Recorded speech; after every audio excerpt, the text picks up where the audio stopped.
কি ব্যাপার আব্বা, তুমি কান্তাছো কেরে? টিয়া পয়সা যা আছেন সব তো দোকান বাইয়ে দিয়া লাইছি। আমারও তো জান পড়ে গেছে গা, আগের মতো কাম করতারি না। কালকে হইল ঈদ, তোর ছোট ভাইটাই কইতাছে গরুর গোস খাইতো, আমি কইতে না দেবো, এটা মনে করি আমি কামতাছি। কাইন্দো না আব্বা, তোমার আমি কতবার করে কইছি যে আমি একটা কাজ করি, তুমি বারবার কও যে আমি লেয়া পড়াটা যাতে আগে শেষ করি। হেন আবার আত্মীয় স্বজনরা আম করে দেখতারে না। যদি আত্মীয় স্বজনরা দেখতার তা না হয় ছোট ভাই লেখাটা বুঝতে চাই আনতে পারতাম।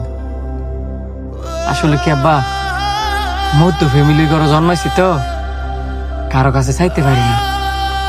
গরিবের ঘরে জন্মাইতাম তাহলে হাত ফাইতে ফাইতে হইলেও ছোট ভাই লেখা গুস্ত নিয়ে আইতাম।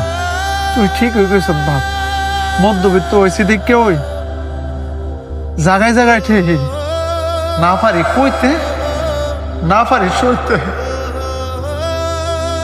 এই ধর 200 টাকা বাজার থেকে গিয়া একটা মুরগি লয়ে আয়।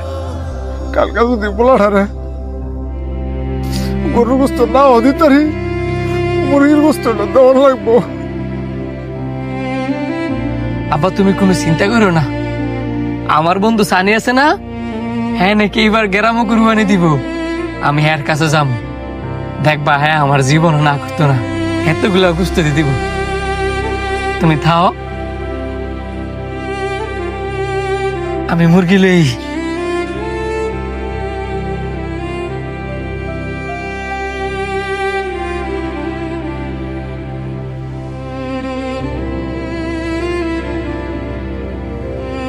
সানি, কে ভাই তুমি? আমার চিনছস না? আমি শান্ত। শান্ত? আরে তুই আর চিনছস না? উত্তর পাড়া যাথায়। আমি উত্তর পাড়া থাই, তা ছোটবেলার বন্ধু। এতক্ষণে চিনছি, তুই মিন্টু ঘর ফোলা। তো কি খবর তোর? আলহামদুলিল্লাহ ভালোই। অনেকদিন পরে তোরা দেখলাম, নিজের কাছে অনেক শান্তি লাগতাছে। হইছে, কি কারণে আইছো সেটা ক। কেমনে যে কই লজ্জার কথা, যদি একটু সাইডে আইতি। সাইডে দিতে মুখের লেগা, হেরা তো তোর এলাকার মানুষ হই না, শর্মায়া কি কবি আগে সামনেই ক। তোরা তো নিজেরা বড় একটা গরু কুরবানি দিতেছস, গরিব মানুষে দিবি। এখন আমারে কয়েক টুকরা গুস্ত দিস, আমার লেগে না, আমার ছোট ভাইয়ের লেগে।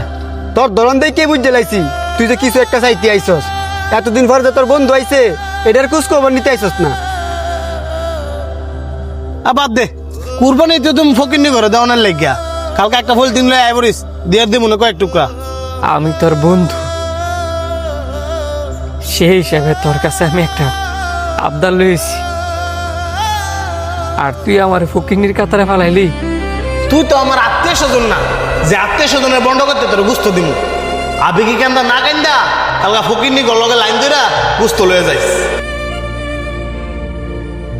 তুই হ্যাঁ লোক এমনি কথা কইতেছিস কি লিখিয়া? হ্যাঁ তোর আত্মীয় স্বজন না হইলো, হ্যাঁ তোর আত্মীয় স্বজন কোনো অংশ কম না। তুই তো দুনিয়ার বাচ্চি আছিস তার লাগিয়া। হ্যার কারণে বাচ্চাছি মানে? ভুললে গেছস গা, হ্যাঁ তো তোরা পানিতে বাঁচাইছিল। আর ভুলবি তো, তোরা অনেক বড় লোক মানুষ, বড় লোক মানুষ কোনো সময় অতীত মনে রায় না। হ্যাঁ আমার ছোটবেলা পানিতে বাঁচাইছে দিকা। তুই আজকে আমার কথা শুনে লাইছস, 1 ঘন্টা পরে তুই বাসা তাইস, তোর ঋণ শোধ করে দি মনে। আমি তো তোরা ঠেয়া লেগে বাঁচাই নাই, আমি বাঁচাইছি আমার বন্ধুরে। তোর টেয়া বসে আছে, তুই অহংকার দেখাইতে পারস। আমার টেয়া বসেও নাই, অহংকারও নাই। থাক, আমি গেলাম। খারাপ কই যাস? আমগো তো আর গরু কুরবানি দেওয়ার সামর্থ্য নাই। আব্বাই 200 টিয়া দিছিল, কইছে একটা মুরগি কিনা লয়ে যেতাম।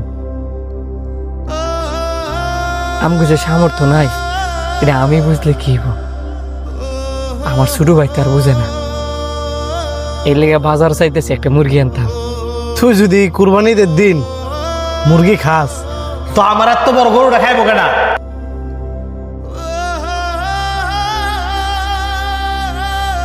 মানে মানে কিছু না, কালকে এক লগে নামাজ পড়মু, এক লগে গরু কাটমু, এক লগে মিলে গুস্ত খামু, সারাদিন দুই বন্ধু এক লগে কাটামু।